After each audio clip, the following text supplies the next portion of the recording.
tranque as portas da sua casa. Eu quero ler um texto com você que se encontra em Lucas, no capítulo 8, do verso 27 ao 37.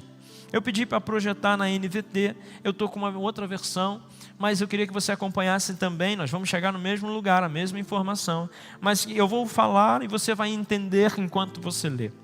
Lucas, capítulo 8, a partir do versículo 27, diz assim a palavra de Deus: E quando desceu para a terra, saiu-lhe ao encontro, vindo da cidade, um homem que desde muito tempo estava possesso de demônios.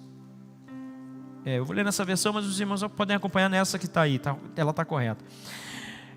Estava possesso de demônios e não andava vestido, nem habitava em qualquer casa, mas nos sepulcros, no cemitério, né? E quando viu a Jesus, prostou-se diante dele, exclamando e dizendo com grande voz: Que tenho eu contigo, Jesus, Filho do Altíssimo? Peço-te que não me atormentes. Olha aqui que ele está tentando inverter o papel, irmãos. Que tenho eu contigo, Jesus, Filho do Altíssimo, eu peço para que não me atormente. Guarde esta palavra, tormento. Tormento. Porque tinha ordenado ao Espírito, falando de Jesus, porque tinha ordenado ao Espírito imundo que saísse daquele homem, pois já havia muito tempo que o arrebatava, e guardavam-no preso, com grilhões e cadeias. Olha que figura. Mas quebrando as prisões, era impelido pelo demônio para os desertos. Impelido, a palavra impelida era obrigado, ele era enviado, ele não tinha opção, o diabo jogava ele no deserto. E perguntou-lhe Jesus dizendo: Qual é o teu nome? E ele disse: Legião, porque tinha entrado nele muitos demônios. E rogavam-lhe que os não mandasse para o abismo. E andava ali pastando no monte uma vara de muitos porcos, e rogaram-lhe que lhes concedesse entrar neles, e ele concedeu-lhe. E tendo saído os demônios do homem, entraram nos porcos, e a manada precipitou-se de um despenhadeiro no lago, e afogou-se. E aqueles que os guardavam, vendo o que acontecera, fugiram e foram anunciá-lo na cidade e nos campos. E saíram a ver o que tinha acontecido, e vieram ter com Jesus. Acharam então um homem, de quem haviam saído os demônios, vestido e em seu juízo, assentado aos pés de Jesus, e temeram. E os que tinham visto contaram-lhe também como fora salvo aquele endemoniado. E toda a multidão da terra, dos gadarenos, de Gazara, de Gadarenos, de Gadar, ao redor lhe rogou que se retirassem deles, porque estavam possuídos de grande temor. E entretanto, entrando ele no barco, ele voltou. Feche os seus olhos por um instante. Espírito Santo, nos conduza nesta manhã. Que os decretos proféticos, que as palavras proféticas, que os direcionamentos, Senhor, que o Senhor tem para nós nesta manhã, possam encontrar em nosso coração um lugar para ser plantado. Eu repreendo todo demônio, Senhor, toda tentativa de Satanás de roubar esta semente, e eu declaro esta semente fortificada para que dê fruto e para que nós possamos alcançar os teus propósitos. Eu te oro e te peço, envia os teus anjos, Senhor. Envia os teus anjos a cada um dos que estão aqui neste lugar, dos que nos acompanham pela televisão. Nós te pedimos, Senhor, que a tua bênção nos alcance, em nome de Jesus. Irmãos, aqui um homem torturado por uma legião eram 6.000, uma legião de soldados romanos. Eram 6.000 soldados, eram chamados de legiões. Então, quando a guerra se manifestava, os romanos levavam algumas legiões, e a guerra não se fazia com menos de uma legião, ou seja, com menos de 6.000 homens. Esse homem está declarando que ele está com 6.000. Quando Jesus pergunta qual é o seu nome, ele diz legião, porque somos muitos. Imagine um homem possuído de 6.000 demônios. Dá para você imaginar? A confusão que aquele homem vivia, o estado que a alma daquele homem estava. Gesara ou Gadara, tem 2 nomes, ela era uma das Decápolis. Decápolis foram 10 cidades que Alexandre o Grande conquistou e que passou a ser então esse conglomerado de cidades. E essa cidade, né, chamada Gadara, ela era uma dessas 10 cidades que os romanos haviam dominados, mas ela era habitada por judeus. Ela também era gestionada por judeus. Haviam muitos judeus que moravam nesta terra, e ela ficava do outro lado do mar. Ela ficava do outro lado. Por isso que Jesus, e eu quero falar um pouquinho mais daqui a pouco sobre como Jesus chegou lá. E Jesus passando ao outro lado do lago de Genezaré, né? O mar da Galileia. Do outro lado haviam dessas Decápolis Gadá, um lugar ermo. E sabe, irmãos, ele, apesar de ser de costumes de Israel, dos hebreus, dos judeus, criavam porcos.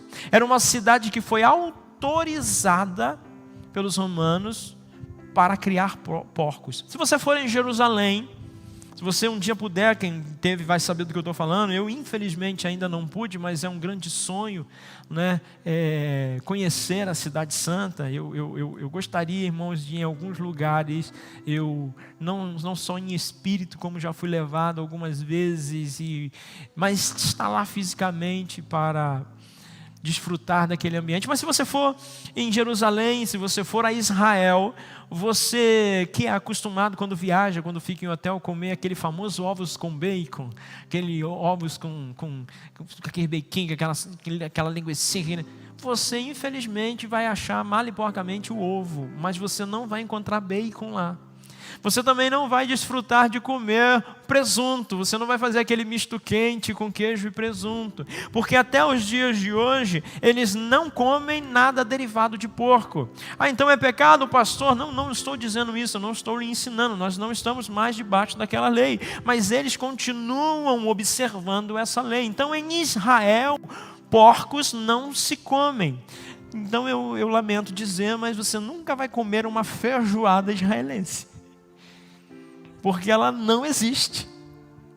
Para que porcos sejam criados no território de Israel, guardem isso, algumas cidades têm autorização para criar porcos, mas eles precisam ser criados numa plataforma a 1,5 metro do chão, porque nem o animal e nem o seu sangue pode tocar o solo de Jerusalém. Olha que interessante, irmãos. Mas aqui nós encontramos uma cidade, Gadar, onde os porcos eram criados. E lá também haviam judeus. E, irmãos, eu quero entrar com você num pensamento nessa manhã sobre nós precisamos tomar cuidado para não criarmos porcos na nossa vida. Aqui esse povo, ele, apesar de ser proibido, né, um costume de judeus de não fazer, os romanos faziam. E os judeus estavam envolvidos. Deixa eu dizer uma coisa para você: você não é deste mundo, irmão. Você não faz parte dessa geração corrompida. Você é sacerdócio real, nação santa, povo eleito de propriedade exclusiva de Deus. Não é porque Gadara, onde nós estamos, que tem autorização para criar porcos, que você vai se envolver com aqueles porcos. Não é porque o mundo quer normatizar o pecado que ele deixou de ser pecado. Não é porque o mundo gosta do que é imundo que ele deixou de ser imundo. Deixa eu dizer uma coisa para você, e pega essa que é essa de Twitter. A ovelha pode cair na lama, mas só os porcos se revolvem nela. Irmão, essa aí você tem que guardar ela para você. Uma ovelha pode até cair na lama, mas só os porcos se revolvem nela. E aqui eu estou falando de pecado. Por que aqueles demônios olham para Jesus e dizem assim: permita que a gente vá para aqueles porcos? Ali havia 12.000 porcos, uma manada de 12.000 porcos ali. E Jesus permite, porque neste contexto, irmãos, Jesus está dizendo, eles estão dizendo para Jesus: deixa que a gente saia dele, mas que a gente possua algo mais imundo, algo desprezível. Eu queria muito ter colocado o nome dessa mensagem de porcos na sala. Mas eu fiquei constrangido, eu achei que ia causar um impacto negativo na sua cabeça. Se eu colocasse criadores de porco, porqueiros. Mas nesta manhã, eu quero que você entenda que Deus não nos chamou para criar porcos. Quando Jesus, ali havia um homem oprimido, irmãos, um homem que estava endemoniado, mas Jesus passou por lá, e quando Jesus entra numa história, quando Jesus intervém numa história, ela pode transformar essa história. Pastor, descobri que eu sou um criador de porcos. Talvez você descubra durante esta mensagem, mas deixa eu começar esta mensagem dizendo para você: quando Jesus entra numa cidade, ela é transformada. Quando Jesus entra numa vida, essa vida é transformada, e não importa se esta vida foi gestionada por 6.000 demônios, esta vida passa a estar limpa quando Jesus entra nela. E a Bíblia diz que eles voltaram e ficaram maravilhados porque viram o homem arrumado. Ele andava pelado, irmão, fedido, pelado e todo machucado, porque a Bíblia diz que os demônios rebentavam as correntes. Ele morava no cemitério, só comia porcaria, podridão, um homem desprezível. Quando Jesus entra em Gadá, ele para na frente de Jesus. Imagina, irmão, aquele eremita, peladão, todo sujo, fedido. Pensa, irmão, fedendo a carniça, suor. E ele olha para Jesus e ele encara Jesus e diz assim: o que você faz aqui? Por que você vem me atormentar? Olha, irmãos. E uma palavra de Jesus muda a situação daquele homem. No outro dia, lá está aquele homem, de banho tomado, vestido, de cabelo aparado, de barbas aparadas, sentado, ouvindo Jesus. E foi o maior evangelista de Gadá. Você vai encontrar ele lá na frente, aos pés de Jesus, de novo, como um dos discípulos de Jesus. O homem de Gadá. Ele falou para Jesus: eu vou te seguir. Ele falou assim: não, você vai ficar primeiro na cidade. Fica na cidade. E Gadá foi transformada por causa daquele homem. Ele se torna um discípulo, um evangelista. Irmãos, quando esta passagem que nós lemos, ela começa, você conhece muito bem a passagem anterior. Jesus pega os seus discípulos e começa a atravessar para o outro lado. E durante a viagem, e essa é a primeira viagem que Jesus faz com ele de uma tempestade, uma grande tempestade se levanta. Na segunda vez que Jesus anda por cima das águas, a Bíblia diz que o vento era contrário, mas não falou de tempestade. Esta era uma tempestade. Jesus está no barco, uma tempestade se levanta, os discípulos começam a ficar apavorados, e Jesus, na sua tranquilidade, porque conhece o seu destino profético, está dormindo. Eu não acredito muito que Jesus estivesse em sono profundo. Ninguém consegue na proa de um barco dormir em sono profundo, mas Jesus descansava de olhos fechados talvez, e observava o que acontecia ao seu redor.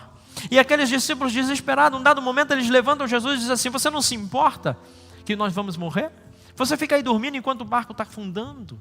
E a Bíblia diz que Jesus levanta, repreende o vento e a tempestade, e aquela tempestade cessa. Então eu posso dizer que aquela tempestade não vinha de Deus. Amém? Porque Jesus nunca iria repreender algo que Deus havia enviado. Aquela tempestade era contrária a tempestades que se levantam no mundo físico contra você. E essa tempestade, não, irmão, é a tempestade que é o diabo que cria. Através, às vezes, de situações que a gente mesmo está comprometido. Decisões que a gente toma, mas há tempestades que vêm, que são de Satanás. Mas Jesus tem o poder de repreender as tempestades. E Jesus repreende a tempestade e ele diz assim: vocês têm pouca fé. Vocês têm uma fé muito pequena.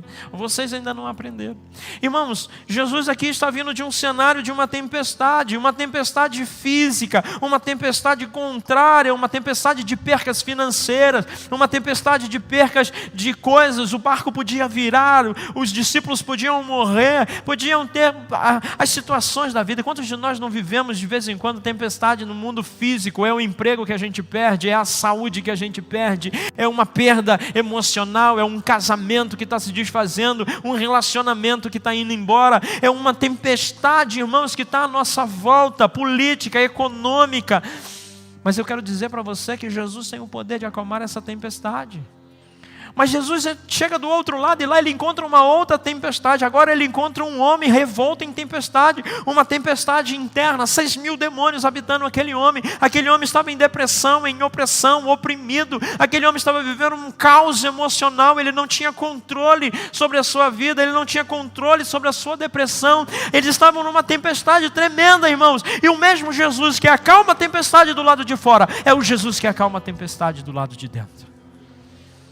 Eu não sei hoje o que você passa, se uma tempestade do lado de fora ou se uma tempestade do lado de dentro. Às vezes a tempestade do lado de fora ela acontece, mas a gente está tranquilo pelo lado de dentro. A gente passa pela prova dando glória a Deus. Não é verdade, irmão? A gente enfrenta a tempestade de peito aberto. A gente enfrenta porque a gente confia que aquele que começou a boa obra é poderoso para terminá-la. Mas o problema se dá é quando a gente está em tempestade internamente. Quando a tempestade nos toma por dentro e nós achamos que tudo é contrário, que tudo está contra nós e nossas emoções se comprometem. Uma tristeza horrorosa, uma depressão tremenda, uma falta de ânimo, um espírito contrário, irmãos, toma posse da gente. Uma morosidade. Quinta-feira o pastor Paulo trouxe uma palavra, irmãos, que eu desafio você a ouvir, um desafio para que a gente possa combater um espírito de morosidade que tem paralisado ministérios, tempestades internas. Mas deixa eu dizer para você, o mesmo Jesus que aparou a tempestade daquele gadareno é o Jesus que hoje se encontra nesse lugar para parar a sua tempestade emocional. Jesus repreendeu o vento. Você pode encontrar isso em Lucas 8, voltando 10 versículos, no 24 você vai encontrar ele falando, quando Jesus repreende, eu não vou ler o versículo, mas Jesus repreende a tempestade. Irmãos, 2 reinos estão em atividade no mundo espiritual. Entenda que você vive no mundo espiritual. Ah, pastor, eu não sou espiritual assim. Ah, o pastor é mais espiritual, os irmãos é mais espiritual, o pastor Paulo vive num ambiente mais espiritual, o pastor Péricles. Não, irmão, deixa eu dizer, querendo ou não, acreditando ou não, sabendo ou não, dando conta ou não, você vive num ambiente espiritual. E nesse ambiente espiritual há uma guerra acontecendo.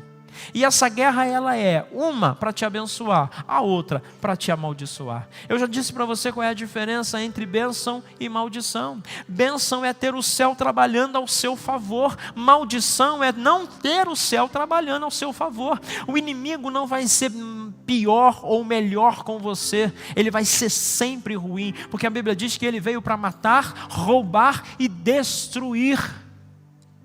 O diabo está querendo te pegar o tempo todo, irmãos. O que não deixa você morrer, o que não deixa você cair, o que não deixa você ser sucumbido por isso, é justamente o céu que trabalha em seu favor. Peço a Deus que abra os seus olhos espirituais para que você veja, irmãos. E apesar da guerra ser feia, da briga ser complicada, maior é os que estão conosco do que os que estão com eles. Se nós vamos fazer uma conta de padeiro, essa conta não tem lógica nenhuma, né? Mas ela é uma conta que pode fazer. A Bíblia diz que 1/3 parte dos anjos caíram, viraram demônios. Se 1/3 parte caiu, 2/3 ficaram lá em cima. Então significa que para cada demônio na terra há 2 anjos no céu. E eu deixo dizer para você que isso é só uma conta de padeira, mas é para que você se sinta seguro. Apocalipse 20, versículo 1 diz assim: um anjo prendeu Satanás e seu demônio por 1000 anos. Meu Deus, um anjo. Não precisa de mais do que um anjo para prender Satanás e seu demônio. Então, Satanás, apesar de não ser uma barata asquerosa apenas, de não ser um cachorro morto, apesar dele fazer muita bagunça, ele não é maior do que o que está ao seu lado. Porque a Bíblia diz que aos seus anjos ele dá ordem ao seu respeito. Não é qualquer ordem, não é uma ordem aleatória, não é no macro, não é ao seu respeito. É sobre as suas lutas, é sobre os seus problemas, é sobre as suas dificuldades. O anjo do Senhor acampa ao redor daquele que o teme e os livra, irmãos. Ah, você tem que dar um glória a Deus mais forte. Porque o mundo espiritual, queira você ou não, entenda você ou não, concorde você ou não, ele é verdadeiro, ele é real e ele existe. Mas ele está mais a seu favor do que contra você. Mas ele precisa de um posicionamento seu. Jesus acalmou as 2 tempestades, uma representada por ventos e onda, e a outra representada por violência e vergonha. Meu Deus, ventos e ondas, violências e vergonha. O Senhor Jesus numa única noite e dia, Ele resolve as duas tempestades. Que tipo de tempestade você está vivendo, irmãos? Que tipo de tempestade você está vivendo? E eu estou tentando entrar na mensagem, mas isso está ardendo no meu coração, irmão.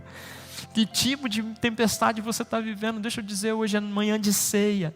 Hoje é manhã de nós levantarmos um altar ao Senhor. Hoje é manhã de nós marcarmos um direcionamento profético. Então eu quero começar dizendo para você, não importa a tempestade que você está enfrentando, se ela é externa ou se ela é interna, há poder no nome do Senhor Jesus para colocar em ordem todas as coisas. Deus vai colocar as tempestades em ordens para que eu e você possamos viver uma nova estação na nossa vida. Oh meu Deus, obrigado Jesus. Tem tempestade que vem para afundar o nosso barco, nossa família, nossas finanças. E tem tempestade que é na nossa alma, nas nossas fraquezas. Viver uma tempestade externa é terrível, irmãos. Mas por mais difícil que ela seja, ela não se compara às tempestades internas que de vez em quando alastram em nós, que de vez em quando explodem dentro de nós. Mas Jesus pode acalmar a tempestade. Jesus pode colocar a casa em ordem. E eu creio que Deus colocará a sua casa em ordem. Como é que eu faço isso, pastor?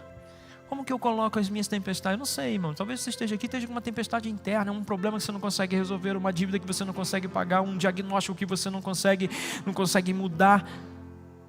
Deixa eu dizer uma coisa para você. Primeiro passo, arrependa-se. Sem arrependimento, irmãos, não há remissão de pecado. Nós precisamos nos arrepender. Nós precisamos confessar os nossos pecados a Jesus. E eu não estou dizendo daquela oração de 1,99, bem sem vergonha. Jesus, perdoa os meus pecados, amém. Me dá carro, me dá casa, me dá dinheiro, me dá isso, me dá aquilo. Não estou falando dessa oração. Eu estou da oração confessional, aquela que diz assim: Senhor, eu pequei.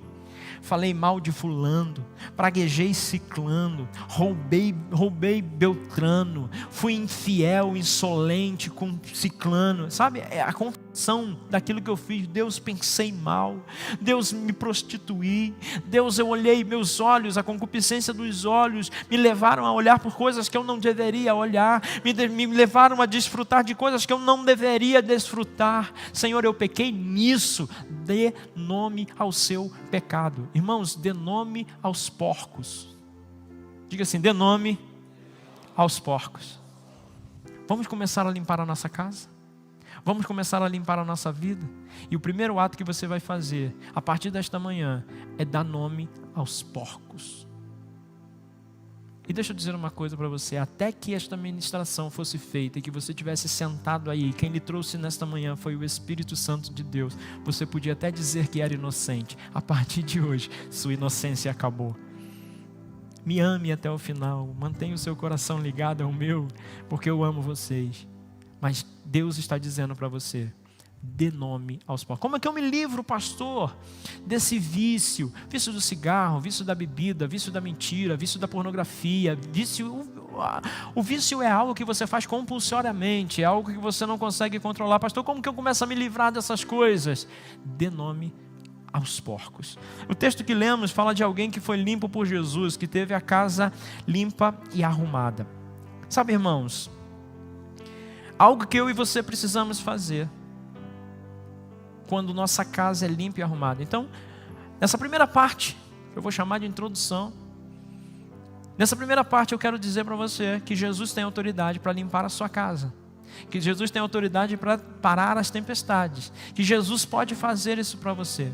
Mas há algo que você precisa guardar no seu coração. Deus permitiu, Jesus permitiu que os espíritos entrassem naqueles porcos, porque eles eram imundos, eles eram desprezíveis na cultura judaica. Eu não estou falando mal do porquinho, eu sou carioca, irmãos, eu amo uma feijoada, e eu gosto daquela feijoada bonita, rabo de porco, pé de porco, toicinho de porco, orelha de porco, tudo que os irmãos não comem, eu como naquele trem.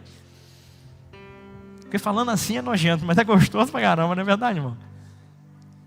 Eu não estou falando mal do porquinho, não estou falando que é presunto, gosto de presunto, misto quente, presuntinho, baconzinho. A minha esposa faz uma farofa, irmão. Se você não comeu a farofa da pastora Alba, Vou falar um negócio para você, compra uma peça de picanha que eu levo a farofa. Faz um churrasco e eu levo a farofa dela para você experimentar. Você vai ver que delícia é aquela farofa, e ela leva uns bacon, uns pedacinhos de bacon. Então eu não estou falando mal dos porquinhos, eu estou dizendo que eles naquela cultura eram imundos e desprezíveis. O pecado é imundo e desprezível, e ainda que o mundo cometa, vou agora usar as palavras célebres da minha mãe, que com certeza também eram as palavras da sua mãe, quando você diz, mas isso todo mundo faz. O que a mamãe respondia, irmãos? Você não. Olha aí, é profético, irmão. Isso quase que está na Bíblia. Jesus deixou que os demônios andassem nas coisas desprezíveis. E muitos de nós estamos trazendo coisas desprezíveis para dentro de casa.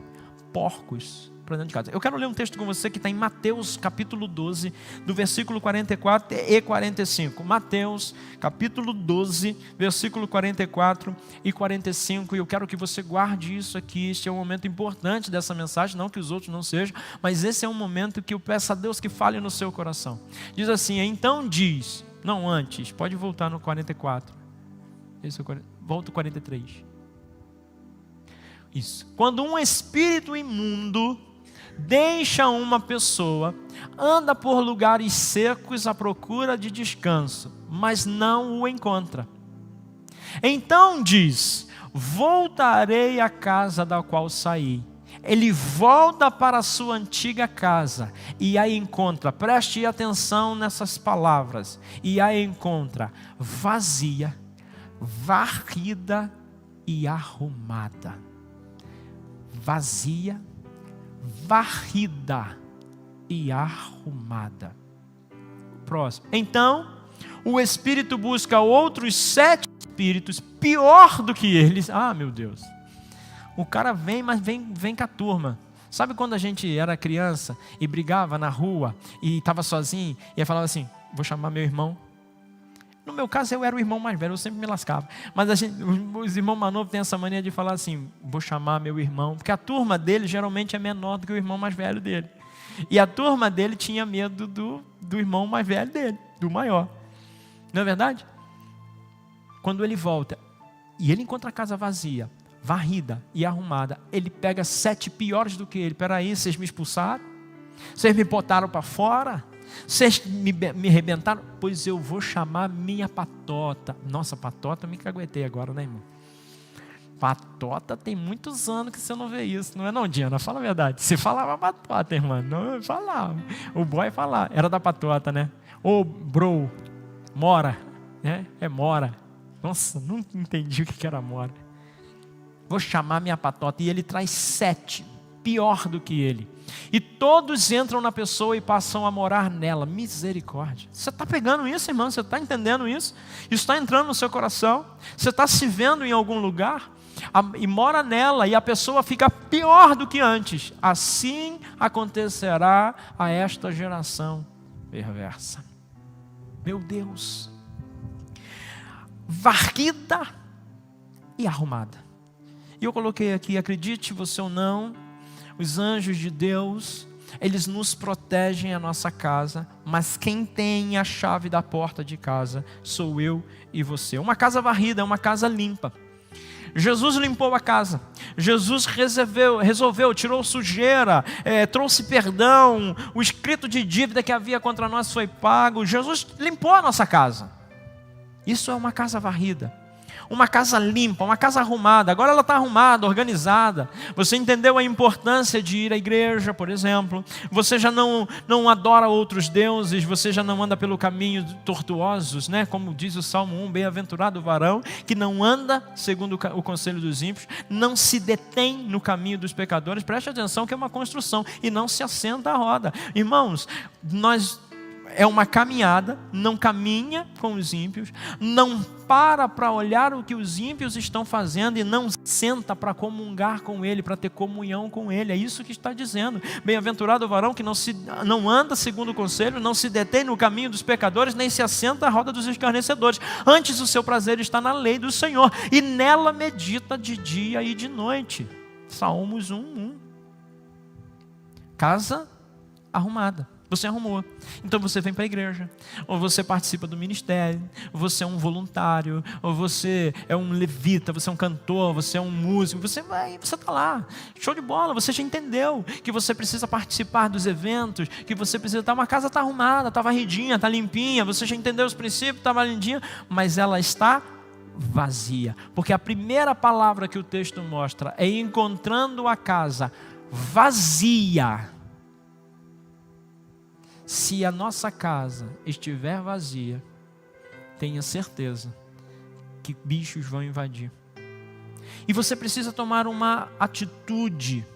Você precisa tomar uma direção. Irmãos, imagine agora sua casa, a sua casa, seu apartamento. Aquele que você lutou pra caramba para poder conseguir, sua casinha bonitinha, que você gastou uns milhão aí para botar uma televisão de 55 polegadas. Cara pra caramba. Não é verdade, irmão? Que a sua mulher bateu com um cabo de vassoura e deu um trinco. Não que isso tenha acontecido lá em casa, mas aconteceu na casa de um amigo meu. Não é verdade, aconteceu na casa de um amigo meu. Deu um trinco naquela TV. Aquela que você está pagando ainda, o carnê da Casa Bahia, irmão. E nem seguro, que você falou assim, não precisa fazer o seguro estendido, não. 2 meses. Imagina a sua casa bonitinha, arrumadinha, aquele tapete felpudo, hein? Aquele tapete bonitinho, suas almofadas, seu sofá limpinho, suas cadeiras que você mandou reformar, ou que você comprou novo, que você mandou... Sua casa está linda, limpa, cheirosa. E você saiu da sua casa. E você não está presente na sua casa, mas você esqueceu a porta aberta.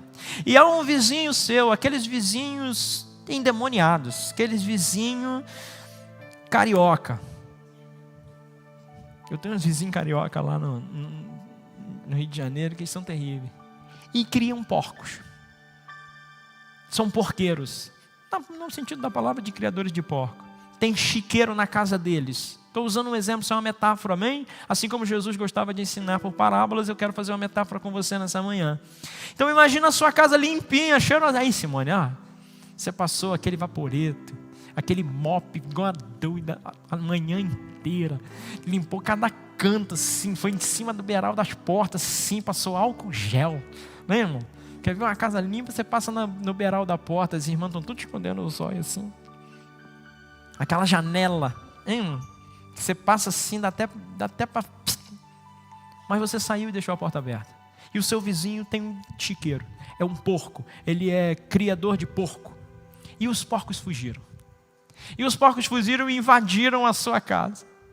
E você chega em casa, irmão, tem porco para tudo enquanto é lado. Tem porco em cima do sofá, tem porco no seu tapete, tem porco andando no seu reque, quebrando as coisas, tem porco naquela sua cadeira maravilhosa, tem porco em cima da mesa, tem porco fuçando nas suas roupas, irmão. O porco jogou suas roupas para fora assim, ó, e deitou em cima e lameou tudo, aquela roupa novinha, cacetinha, que você estava guardando para a ceia do domingo que vem, a porcalhada acabou com a sua casa. Como é que você age com isso? Oh, porquinhos lindos e maravilhosos, por favor, retirem-se da minha residência. É assim que você faz, irmão? Você chega para o porquinho e fala assim, oh, porquinho, vem, porquinho, sai daí, porquinho. Não, você chega metendo o pé na porta, fala, sai, porco, pega um cabo de vassoura e arrebenta os porcos tudo. É verdade ou não é verdade? Deixa eu dizer uma coisa para você, assim você tem que se comportar com os porcos que invadiram a sua casa. E agora eu estou falando de pecado. Tem porcos na sala. Jesus limpou, Jesus varreu, mas você esqueceu de fechar a porta. E a sua casa vazia foi invadida por porcos. E está uma imundiça. É imundiça que fala ou é só os carioca que falam errado assim? Imundiça. Tire os porcos da sala. Tranque as portas da sua casa. Porque o diabo, irmãos, mesmo expulso, mesmo jogado fora, ele tenta entrar. E deixa eu dizer uma coisa para você, guarda no seu coração. Essa é aquelas chaves que eu estou te dando para que você possa ter um ano de colheita frutífera, amém? E eu quero te dar mais uma chave, preste atenção nos sons. Quando o Espírito Santo chega num lugar, ele chega fazendo barulho.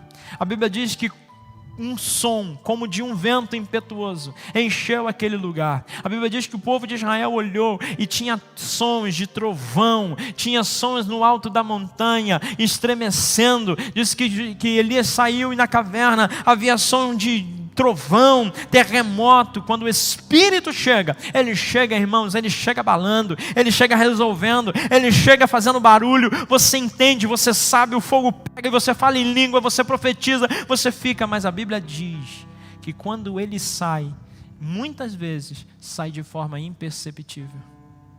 Sobre Saul a Bíblia diz: e já não sabia ele que o Espírito o havia deixado. Meu Deus, que terrível. Terrível é você achar que o Espírito ainda está. Terrível é você entender que ainda tem o Espírito Santo, porque a sua casa está varrida e porque a sua casa está pseudo arrumada, mas quando ela está vazia, e já não sabia mais Saul que o Espírito o havia deixado. Mesma coisa com Sansão, quando ele tem as suas mechas cortadas, a Bíblia diz que ele levanta, Dalila diz para ele: levanta porque os caras vêm te arrebentar, e ele levantou como se novamente fosse vencê-los, com toda aquela pompa, porque já não sabia que o Espírito o havia deixado. O Espírito entra com barulho, mas muitas vezes sai em silêncio. Já o diabo é terrível. O diabo entra em silêncio. É por isso que muitos de nós não conseguem discernir. Por isso que falam muito do espírito de porco. Sabe o espírito de porco, irmão? É o espírito do diabo. E ele entra quietinho. Ele entra sorrateiro. Ele sai fazendo barulho. Vai expulsar um demônio para tu ver. Ninguém vai matar, vou arrebentar. Mas nada, irmão. Aquilo é tudo mentira. Que é tudo caô do diabo, que é o pai da mentira. Eu vou arrebentar, eu vou fazer. Bota a mão, não é verdade, irmão? Bota a mão para trás. Aí quer desafiar. O diabo entra quietinho, devagarzinho, de mansinho, levinho, você não perceber. E sai fazendo uma arruaça danada, sai fazendo uma barulheira danada. Você precisa olhar para dentro de si. Essa manhã de ceia, Paulo diz assim: examine-se o homem a si mesmo. Examina a sua casa, irmãos. Deixa Deus ministrar no teu coração. Como é que está a sua casa? Cheia de quê? Cheia do Espírito? Do Espírito Santo? Do Espírito de Deus? Ou cheia do Espírito? Do espírito de porco? Do espírito do diabo? Do espírito das trevas? Como está a sua casa? Sabe, irmãos, eu quero encerrar, ou pelo menos começar a encerrar, dizendo para você algumas coisas. E a primeira delas eu quero dizer para você: tranque a porta para os seus pecados de estimação. Pegou, hein, pastor? Irmão, tem pecado que é de estimação, que a gente gosta. Gosto de falar mal do Fabrício. Isso é um pecado, falar mal dos outros é pecado. A Bíblia diz em Apocalipse 20 que de fora ficarão um monte de gente, entre eles os mais vagabundos, efeminados, homossexuais, ladrão, roubador e os maldizentes. Aí põe muito crente nessa balaia. Aí eu gosto de falar mal do Fabrício. Eu nem tenho muito para falar, vou usar o Fabrício que é meu amigo para não pegar mal, que eu não falo mal do Fabrício. Mas eu gosto de falar. Aí o Pérez se chega na minha casa e fala: você não viu o Fabrício? Ah, meu Deus, o Fabrício se arrumou com aquela guitarra verde, irmão. Em nome de Jesus. Não gosto de verde. Pecados, irmãos, que são de estimação. A gente não tem outro assunto. Irmãos, algo que você precisa saber. Eu vou falar no segundo ponto. Vou primeiro falar dos pecados que a gente gosta. Pecados que a gente gosta. Eu quero que você pense no seu. Você tem. Não minta ao Espírito Santo. Porque para mim, irmão, você pode contar qualquer caô. Você pode ser, eu posso achar que você é santo, imaculado, todo poderoso. Mas você sabe que você tem uns porquinhos para matar nessa noite, nessa manhã. Vamos fazer uma feijoada, irmão? Vamos devorar esses porcos. 1 de João 3, versículo 9 e 10. Coloca para mim, 1 João, capítulo 3, a partir do versículo 9. Você precisa nessa manhã, irmãos, examinar e dar nome aos porcos. Eu vou dizer uma coisa para você E você deve guardar o que João nos instrui. Aquele que é nascido de Deus não vive no pecado, pois a vida de Deus está nele. Logo, não pode continuar a pecar, pois é nascido de Deus. O próximo versículo. Assim podemos identificar quem é filho de Deus e quem é filho do diabo. Está falando de filiação, irmãos. Está falando de parentesco, está falando de herdeiro das mesmas coisas, que geneticamente está nos comparando. Isso é forte, irmãos, isso é pesado. Assim podemos identificar quem é filho de Deus e quem é filho do diabo. Quem não pratica a justiça e não ama seus irmãos, não pertence a Deus. Então, se eu falo mal do Fabrício, eu me tornei filho do... Porque se eu o amo, eu não falo mal dele. Eu estou usando só um exemplo, que ele é o mais comum. Eu não minto, eu não levanto falso, eu não ando em contenda, eu não me misturo com os porcos, ainda que todo mundo esteja fazendo, eu não sou todo mundo. Você precisa entender que você precisa matar, tirar os seus pecados de estimação. Pecado que é maneiro. Aquele celular maldito, que é bênção na mão de alguns, é maldição na mão do outro, porque o cara não consegue passar uma meia hora sem olhar um TikTok e ter uma sem vergonha quase pelada dançando para ele lá. Dê nome aos porcos. Dê nome aos porcos. Não consegue. Irmãos, um programa de televisão, eu detesto esse programa de televisão. Eu detesto esse programa de televisão. Eu vou falar no próximo ponto, não tenho que falar dele. É aquele programa de televisão, irmão, que chega dentro de casa e aquilo é um arauto do inferno, que só dá desgraça.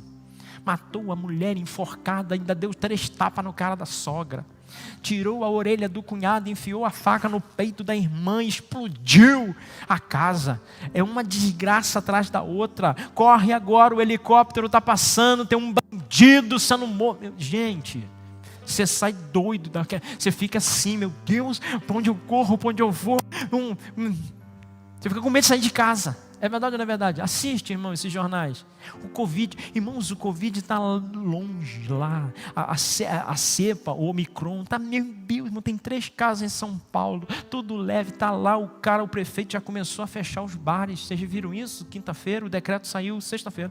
Já começou a baixar os horários gente, não tem nem ninguém com Omicron nenhum ainda aqui em São Bernardo.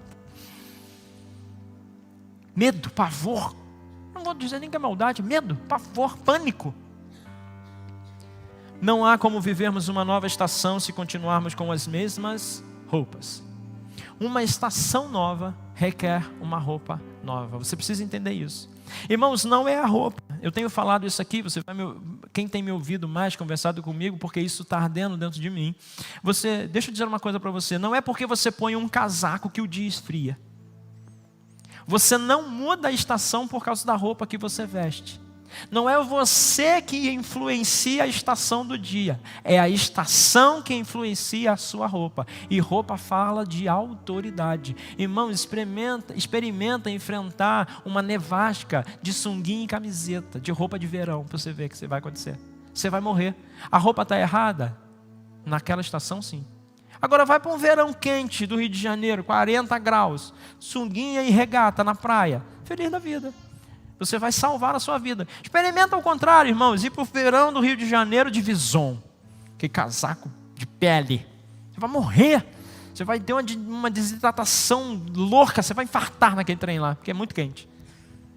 Então, irmão, deixa eu dizer uma coisa. Para cada estação vai ser exigido de você uma roupa nova. E roupa fala de autoridade. Autoridade fala de posição. Posição fala de decisão. Dê nome aos porcos e se posicione na estação correta. Nós vamos viver uma estação de uma colheita familiar, Freitas. Uma colheita de família. Mas não dá para você colher na família se você chega em casa e começa a espraguejar os seus filhos. Não dá para você ter uma colheita de família se você chega em casa e você não fala com o filho, você não fala com o marido, você não fala com a esposa, você não fala com o irmão, você não fala com o tio, você não fala com a sogra, você não fala com ninguém. Você fica lá criando seus porcos dentro da sua sala. Não adianta, você não vai conseguir naquela estação, porque Deus, se colocar você nessa estação, Ele mata você. Você precisa trocar as suas vestes, mas isso é outra mensagem. 2, tranque as portas para os arautos da desgraça, eu já falei. 1 Coríntios, capítulo 15, versículo 33 e 34, projeta para mim. 1 Coríntios 15, 33 e 34. Diz assim: não se deixem enganar pelos que dizem estas coisas, pois as más companhias corrompem o bom caráter. Talvez você conheça na versão Almeida Revista e Corrigida ou Revista e Atualizada. As más conversações corrompem os bons costumes. Olha como você sabe. Não é à toa que a roupa também é chamada de costume. Sabia disso, irmão? O terno é um costume. Isso aqui parece que a parte de dentro é um costume, né? É chamada de costume porque é uma capa. As más conversações corrompem os bons costumes. Pensem bem, vai a outra. Pensem bem sobre o que é certo e parem de pecar, pois para sua vergonha eu lhes digo que algum de vocês não tem o menor conhecimento de Deus. Meu Deus. Você achou que estava ruim? Acabou de piorar, né, irmão? Pensem sobre o que é certo e parem de pecar. Meu Deus, é uma ordem imperativa. Você sabe o que acontece? Você está tratando o pecado como um problema. Ele tem um problema com pornografia. Não, irmãos, pornografia não é um problema. Pornografia é um pecado. Problema você trata, pecado você rejeita e deixa. Não tem tratamento. É decisão. Porque é a concupiscência da carne, aquilo vai te acompanhar o tempo todo. Você precisa decidir. Você precisa reconhecer que é um pecador e dar nome aos porcos. Cuidado com quem fala na sua vida, de quem você tem ouvido conselhos, o que você tem falado dentro da sua casa. Feche a porta, irmãos. Feche a porta para os arautos da desgraça. Feche a porta, irmão, para o Gontilho. Feche em nome de Jesus. Aquele programa. Irmão, você sai deprimido daquilo. Fecha a porta para a Rede Globo. Você sai deprimido daquele lugar. Eu não estou falando de política não, irmãos. Eu estou falando só de maldade mesmo. Fecha a porta para aquela novela nojenta. Fecha a porta, irmão. A gente fica amigo da amante. A gente torce pelo cara que matou o outro. O mocinho é sempre o pior, o bobão, o pancadão. Maneiro é o cara que quebra todo mundo. Lembra do limão? Lembra da Gillette? No meio do dente, pega aí, irmão. A Gillette passando assim, no meio do seu dente, assim, ó. Aqui embaixo, assim, irmão. Pega aí, ó. Passando a giletinha assim, imagina ela agora. Pastor, não tem nada a ver. Tem nada a ver, né? Terceiro, tranque a porta para a incredulidade. Apocalipse 21:8, coloca para mim. A incredulidade, irmãos, é a ferrugem que corrói e destrói a possibilidade de conquista. Mas os covardes, coloca lá. Mas os covardes, os incrédulos, os corruptos, os assassinos, os sexualmente impuros e os que praticam feitiçaria. E aqui, rebeldia, tá, irmão? Porque a Bíblia diz que Deus entende o pecado de rebeldia como pecado de feitiçaria. Quando você é rebelde a uma determinação, quando uma casa profética libera uma palavra sobre você e você diz, eu não concordo, não, eu não. O pastor proclama, o apóstolo proclama um jejum, irmão, nós vamos jejuar no domingo pela manhã, nós vamos jejuar na quinta-feira. Não, eu jejuo sexta. Você sabe qual é o problema de Saul? O problema de Saul é que ele rejeitou Samuel. E Samuel era juiz, profeta e sacerdócio. E Saul era rei. Muitos de nós estamos perdendo oportunidade na vida porque fala assim, não, é o meu chamado, é o meu propósito. Deus me deu uma direção. E rejeita Samuel, rejeita o juiz. E aqui fala de evangelho, e aqui fala de direcionamento. O juiz é o que julga, são causas, são leis, são direções, são decretos, são provas proféticas. Rejeita o sacerdócio de Samuel, porque eu sou o rei. Não, o rei sou eu. Quem é Samuel? Quem é o sacerdote? Quem? E rejeita o profeta, que era Samuel, que era o que dava a direção. Quando você se acha a cocada preta, a última bolacha do pacote. Eu vou falar bolacha só para dar uma moral para você, porque o nome daquilo é biscoito, fica a dica. Você se acha a última bolacha do pacote. Deixa eu dizer para você, geralmente a última bolacha do pacote é a que está mais quebrada, pode olhar. Ela está toda arrebentada. E você se achando a última bolacha do pacote. Deus me deu um chamado. Deus me deu um propósito. Deus me deu uma visão. Mas aí você está numa casa profética. E quando você se põe contrário a essa casa profética, quando você não caminha no direcionamento dessa casa profética, você é um rebelde. E quando você é um rebelde, Deus os compara a um feiticeiro. Não há diferença de um rebelde para aquele cara que vai para o cemitério mexer em corpos para fazer as bagunças dele lá, as oferendas dele. Que loucura, irmão. Pastor, nunca tinha olhado assim, pois essa é a verdade. Os covardes, os incrédulos, os corruptos, os assassinos, os sexualmente impuros que praticam feitiçaria, os adoradores de ídolos, todos os mentirosos, meu Deus, serão destinados ao lago de fogo que arde com enxofre. Esta é a segunda morte. E eu não estou falando só dos mentirosos que professam mentira aos outros. Eu estou dizendo aqueles que mentem para o Espírito Santo. Aqueles que criam porcos na sala e fingem que eles não existem. E fingem que eles não estão lá. Para uma estação de colheita, você precisa tirar os porcos da sala. Como eu faço isso, pastor? Primeiro de tudo, coloca para mim Apocalipse 3, versículo 20. Apocalipse 3, 20. Você precisa tirar os porcos, mas convidar o Espírito Santo para habitar a sua casa. E preste atenção, Jesus só vem quando é convidado. O diabo invade, Jesus espera na porta. Preste atenção, disse Jesus, estou à porta e bato. Meu Deus, isso aqui é forte, irmãos. Se você não ouvir minha voz e abrir a porta, entrarei e juntos faremos uma refeição como amigo. Eis que estou à porta e bato, se alguém ouvir a minha voz e abrir a porta, entrarei na sua casa e com ele cearei e ele comigo. Porcos grungem, gritam, fazem barulho, esperneiam e muitas vezes a sua casa está cheia de barulho e você não consegue ouvir a voz do Espírito na porta, porque você tem cara de crente, veste roupa de crente, frequenta ambiente de crentes, mas está criando porcos na sala. E essa noite nós vamos matar os porcos. Pastor, como eu sei que a minha casa não está cheia de porcos e está cheia do Espírito Santo? Quando o pecado já não habita mais. Volto a dizer, a ovelha pode até cair na lama, mas só os porcos se revolvem nela. Se você está se revolvendo no mesmo pecado o tempo todo, de forma opcional, o Espírito não está habitando a sua casa. Gálatas 5, para encerrar, diz assim, Gálatas 5, 22 ao 26. Mas o Espírito produz este fruto.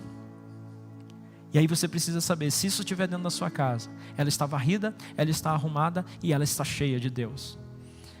Amor, alegria, paz, paciência, amabilidade, bondade e fidelidade. Fruto do Espírito, mansidão e domínio próprio. Preste atenção, não é demônio próprio, é domínio próprio. Não há lei contra essas coisas. Aqueles que pertencem a Cristo Jesus crucificaram as paixões e os desejos da sua natureza humana. Uma vez que vivemos pelo Espírito, sigamos a direção do Espírito em todas as áreas da nossa vida. Não nos tornemos orgulhosos, provocando e invejando uns aos outros. Uma vez que vivemos pelo Espírito, sigamos a direção do Espírito em todas as áreas da nossa vida. E se nós entendermos isso nessa manhã, nós vamos colher em todas as áreas das nossas vidas nesse ano de 2022.